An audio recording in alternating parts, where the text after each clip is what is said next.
Tired of complex bank transfers and slow access to your money?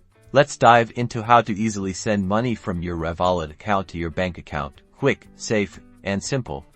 First, open your Revolut app on your phone, check the bottom navigation bar, and click Transfers.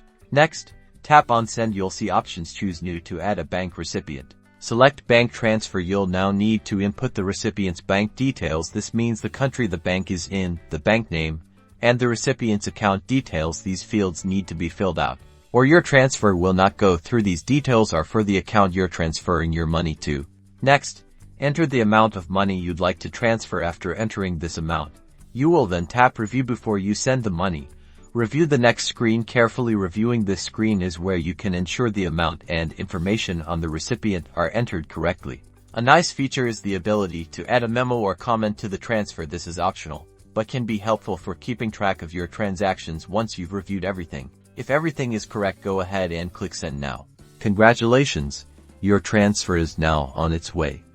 You'll usually receive confirmation within minutes. Check your bank account, and there's your money. Sending from Revolut to your bank is that easy.